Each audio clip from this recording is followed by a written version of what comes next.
Oi, valeu por me receber. Na verdade, eu estava envolvido na área antes mesmo da invenção do Bitcoin, devido aos meus interesses de pesquisa na universidade. Sou cientista da computação, fiz meu doutorado e pós-doutorado na Universidade de Stanford, e meus interesses são em sistemas distribuídos. A blockchain é essencialmente isso. O precursor existiu anos antes, e computação social, que envolve interação humano-computador e crowdsourcing. E como parte da minha tese de mestrado, criei uma estrutura para escrever contratos inteligentes em sistemas distribuídos tolerantes a falhas. Naquela época não era chamado de contratos inteligentes ou blockchain, mas eram conceitos similares. E então, como parte do meu pós-doutorado, introduzi e ensinei uma aula na Universidade de Stanford, no Departamento de Ciência da Computação. E agora, nesta aula, os alunos criaram e lançaram vários protótipos de aplicativos descentralizados, mas todos tiveram dificuldades em atrair pessoas.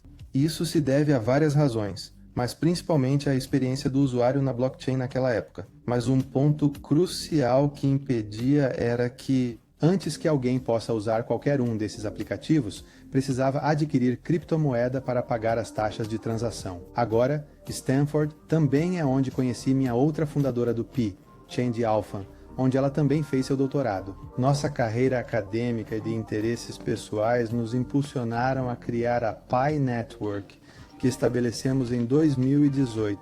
Isso é muito interessante. Tive a oportunidade de ver uma de suas aulas no YouTube. Você detalhou como a tecnologia blockchain opera. Tem tanta coisa para aprender sobre isso. E obrigado por isso, por lidar com esse desafio de desenvolver jovens mentes para se envolverem com o futuro, especialmente algo relacionado a dinheiro, governança e direito mais adiante. Sim, obrigado por dizer isso. Eu realmente me esforço ao tentar explicar algo. Olho para o que é o público. Portanto, quando estou lecionando para estudantes da Universidade de Stanford, o público é mais técnico. Mas quando tento explicar algo para a população em geral, começo do zero. Continue assim, cara. Você está indo muito bem. Vamos falar sobre a Pi Network e o que torna a Pi Network especial em relação a outras blockchains e criptomoedas. O que diferencia vocês? Sim, a Pi Network é, na verdade, uma vasta comunidade aberta que conta com mais de 60 milhões de membros ativos e engajados. E essa comunidade usa a Pi, que é a criptomoeda mais popular do mundo. Assim, a plataforma que estamos desenvolvendo cria um ecossistema forte e acessível para 3 grupos de pessoas: para usuários, para desenvolvedores e para comerciantes. E o que o torna diferente? Eu diria que nós acompanhamos a quantidade de estratégias divergentes em relação a outras criptomoedas. Por exemplo, não focamos apenas só em solucionar um problema técnico. Às vezes você ouve coisas como transações por segundo e outras soluções tecnológicas, mas também nos dedicamos a resolver os problemas humanos. Então, ter pessoas engajadas, ter pessoas na plataforma desde o início. Outra coisa que fizemos de forma distinta é que nossa plataforma não é só sobre aplicações nativas de blockchain. Ou seja, assim como DeFi e NFT, tudo isso é possível na Pi Network. Mas isso não é a única coisa em que a plataforma se concentra. Ela foca em todos os tipos de aplicativos que atendem às necessidades do público em geral. Uma outra coisa que fizemos de forma um pouco diferente aqui é que priorizamos acessibilidade e inclusão, essencialmente tentando eliminar barreiras para as pessoas, como barreiras financeiras e técnicas. Então, financeiramente, não pedimos que paguem nada para adquirir Pi. Na verdade, não é nem possível que alguém faça isso, só dá para minerar na plataforma. E não precisa ser um expert em tecnologia, ou ter máquinas de mineração complicadas em casa que possibilitem minerar, só precisam de um celular usar para participar. Incrível! Sim, existem muitas fazendas de mineração e é impressionante o quanto isso pode prejudicar o ecossistema na minha visão. E definitivamente precisamos de mais raízes para melhorar e proteger o meio ambiente. E essa é uma ótima maneira. Além disso, você literalmente tem um computador na palma da sua mão e mais pessoas, o celular é fácil, até uma criança usa. Então você vai ver que crianças de 10 anos aprendendo a minerar criptomoedas e ganhando mais dinheiro que seus pais. O que é KYC e de que forma isso beneficiará os pioneiros? De que maneira isso ajudará os pioneiros? Então de que forma isso poderá ajudar? Estamos aqui, nossas identidades estão sendo reconhecidas. Queríamos isso como parte da conformidade. Esses serviços, essas redes precisam. KYC, que significa conheça seus clientes, foi primeiramente utilizado em empresas tradicionais. Então, nesse caso, em uma blockchain, a palavra cliente não faz muito sentido, mas acho que vamos usá-la.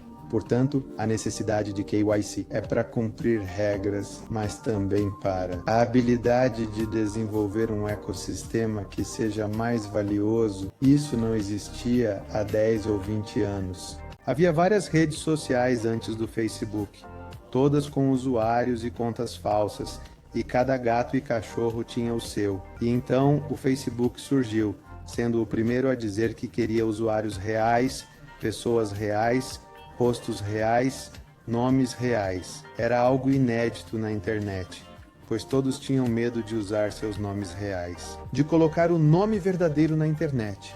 O que aconteceu foi uma mudança na mentalidade global. As pessoas passaram a usar a internet para fins mais úteis, e agora com blockchain, a primeira geração foi: vamos usá-la para ser anônimo, mas isso não deu certo e não oferece tanta utilidade quanto poderia. Atualmente, a segunda geração é fundamentada na identidade verdadeira e, na verdade, é assim que você pode criar aplicações úteis em blockchains. Se eu desenvolvi uma solução KYC, estou feliz em compartilhar isso com você. Sim, eu lembro quando o Facebook surgiu e como eles removiam usuários falsos. Você tinha que mandar mensagens para 10 pessoas. Era um processo chato. Acredito que o blockchain será melhor no futuro. E conforme mais pessoas se envolvem e entendem a tecnologia, você verá muitos mais usos. E também, o que eu diria, sim, é basicamente isso. Porque a acessibilidade foi um fator importante para desenvolver a Pi Network. Bem,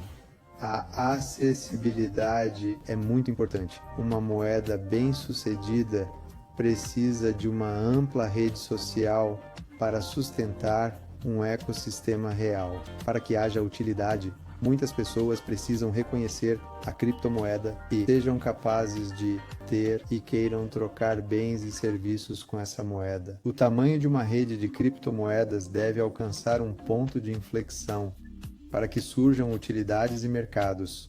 Depois desse ponto de inflexão, conseguiremos perceber os efeitos da rede. Ok, sim, eu apenas recordo o que pretendia mencionar anteriormente, retornando ao tema da tecnologia blockchain, e como a internet era nos anos 90.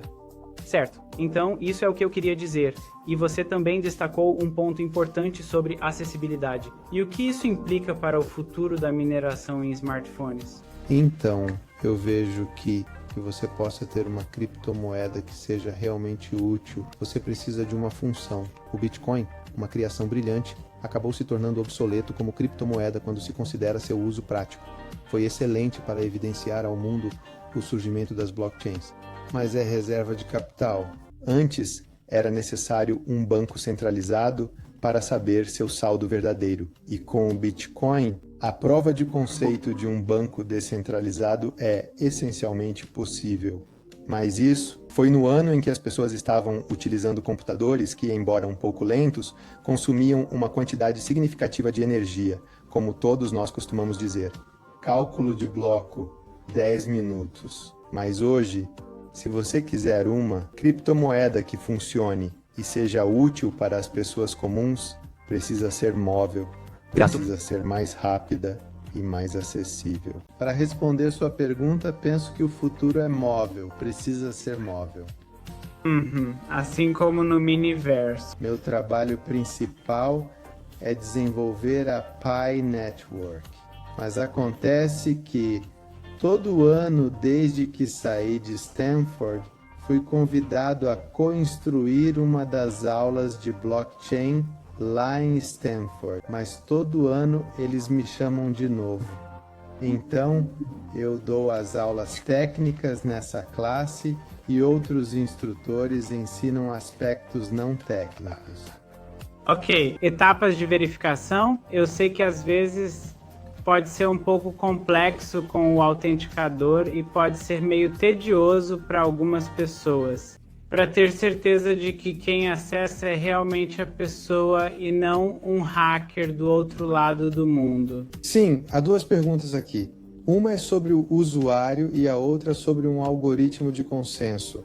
Acho que você está mais interessado no usuário. Então, eu tenho dois níveis. Nos últimos anos, as pessoas têm minerado isso usando um app para celular. No caso, as criptomoedas que estão sendo transferidas para a cadeia de blocos principal na Block de Fato, já realizamos a migração. 13 milhões de pessoas em relação a esses dois sistemas. Existem essencialmente duas formas distintas de autenticação. Então, para o sistema do aplicativo móvel, usamos um nome de usuário e senha tradicionais, ou você pode fazer login com o Facebook e algumas outras opções de login da Apple e outras formas de se autenticar. A blockchain real, que é o que acontece depois que você faz KYC e seu saldo é migrado do app para a blockchain, nós usamos carteiras de custódia.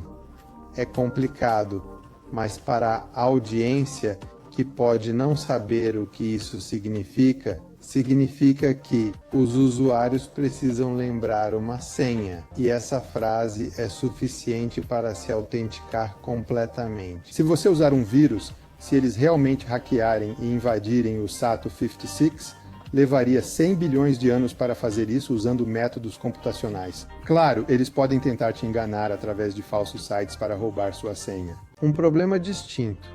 Trata-se de uma questão de experiência do usuário, mas em criptografia é bem robusto. Então, de forma simples, como a forma adequada que todas as criptomoedas devem seguir é por meio de carteiras não custodiais. Então, os usuários têm que lembrar dessa frase. Agora, como essa senha é um pouco complicada de lembrar, pedimos aos usuários que aguardem em um local seguro e ajudamos os usuários a utilizarem recursos biométricos do telefone, como a digital ou o escaneamento facial, para essencialmente carregar essa. E há alguns aparelhos, dependendo das empresas.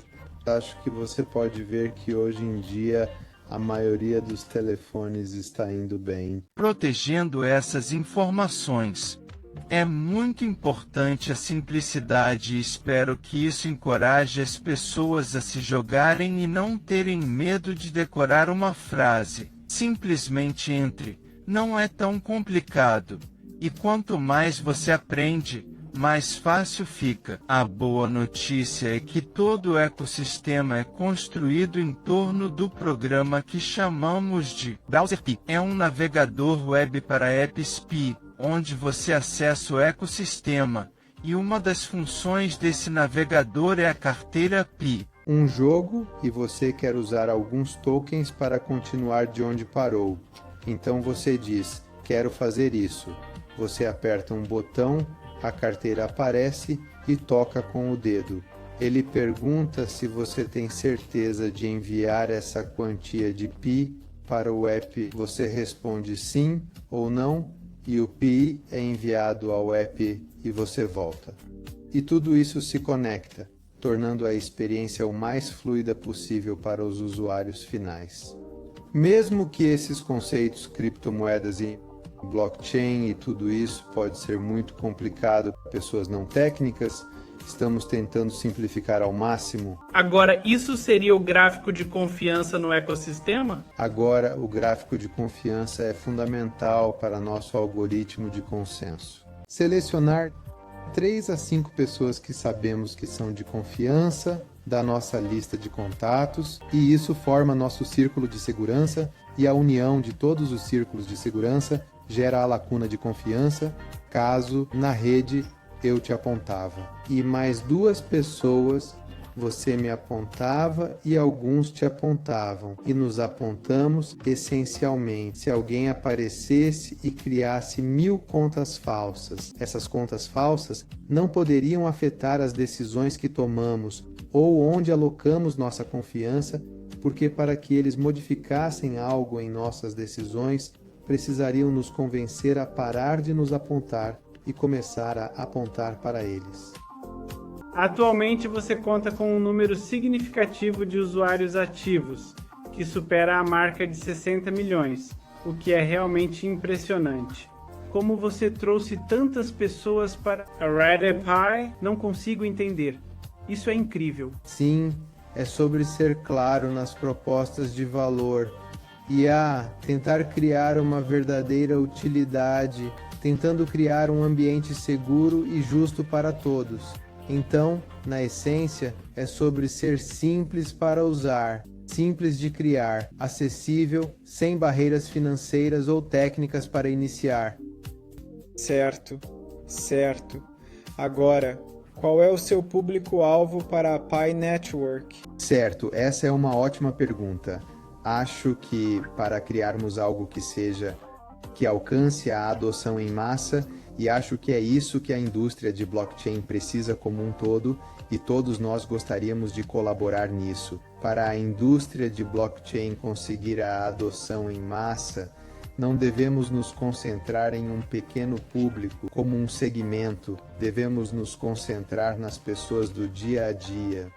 É bom e fácil se animar com um pequeno grupo de entusiastas de tecnologia ou cripto. E claro, é necessário começar de algum lugar. Podemos começar por aí, mas precisamos de interfaces que sejam acessível a todos, então eu diria todo mundo, até mesmo nossos pais e nossas crianças. Acredite, eu estou tentando, e meus pais acham que estou louco. Eles realmente acham.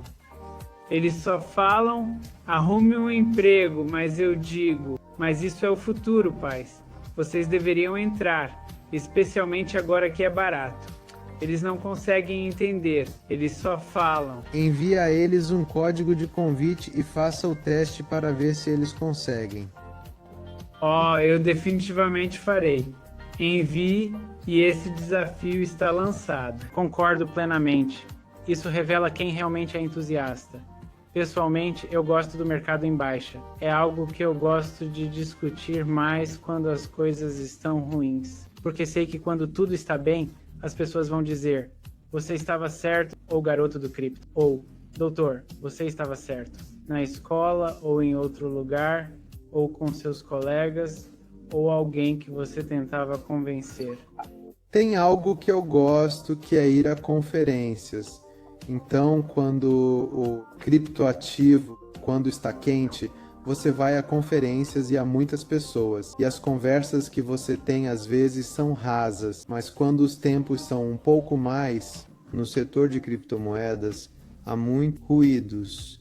E também há muitos projetos que podem estar aqui por razões erradas, talvez buscando um ganho rápido. Esses ativos são criados sem foco no valor a longo prazo, o que faz com que geralmente caiam muito no inverno das criptos. Os projetos costumam ser iniciados com um fator que os guia, de aumentar rapidamente devido a especulações, porém não se mantém por muito tempo, porque qualquer coisa que aconteça é ruim por falta de planejamento. Portanto, observamos bastante isso na rotina diária das criptomoedas. Então você acaba se reunindo e discutindo, tendo conversas mais difíceis. Exato. Você precisa ter as respostas. E às vezes você não tem, porque está sempre aprendendo e se aprofundando em tecnologia blockchain. E há tantos casos de uso, como para identidade, saúde e muito mais. O que mais? A cadeia de suprimentos também.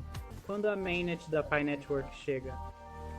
Bem, tecnicamente já estamos na mainnet, então a lançamos oficialmente em dezembro de 2021. Mas a Pi fez outra coisa que não é consenso, onde você me perguntou sobre isso antes. E há tantas coisas não consensuais. Nós criamos a ideia de mainnet fechada e mainnet aberta. Neste momento estamos na mainnet fechada, o que indica que a blockchain real está disponível. Estamos em processo de KYC dos membros e transferindo seus saldos para a mainnet fechada. No período da mainnet fechada, não se pode conectar a blockchain Pi a outras blockchains ou sistemas externos. Durante este período, temos tempo para fazer algumas coisas, como migrar todos os membros para a mainnet, continuar a criar utilidades para a plataforma. Isso nos permite ter mais desenvolvedores testando sua blockchain em aplicativos e podendo fazer tudo isso sem os ruídos externos. Distrações, na verdade. E isso é um exemplo, como por exemplo o nosso. A solução que criamos foi uma das opções, através de aplicativos que desenvolvemos em nossa plataforma, e para que alguém se veja, é necessário pagar uma vez. E essa única parte é então distribuída a todos que estão ajudando com isso. O tamanho do algoritmo de IA varia com cada solução, mas quando o algoritmo precisa de ajuda humana, então. Esses humanos vêm da mesma rede, então é autossustentável. E isso acontece mesmo durante o período fechado. Então, a resposta técnica é que já estamos na mainnet. É a mainnet fechada. Em breve entraremos em rede aberta. Obrigado por esclarecer. Você respondeu muitas perguntas que fiz para quem vê vídeos no YouTube e trazendo à tona sua. Então, agradeço muito por isso. Alguma palavra final antes de fecharmos? O que vem a seguir para a Pi Network? Como mencionei anteriormente, anunciamos recentemente essa solução KYC, que já atingiu mais de 13 milhões de membros que realizaram seu processo de KYC. E isso é, na minha opinião, a maior migração de blockchain na história das criptomoedas. Então, a partir de agora, queremos continuar essa migração KYC. Temos muitos mais membros também, para acomodar e migrar para o principal. Então, isso é algo que precisamos continuar construindo no ecossistema durante o período fechado. E isso basicamente envolve construir mais infraestrutura necessária e permitir que a comunidade construa utilidades, juntando dos hackathons que ocorrerão, escolas como Berkeley, Harvard e Cornell. Estamos patrocinando trilhas lá, então podemos ter alguns alunos criando aplicações durante esses eventos.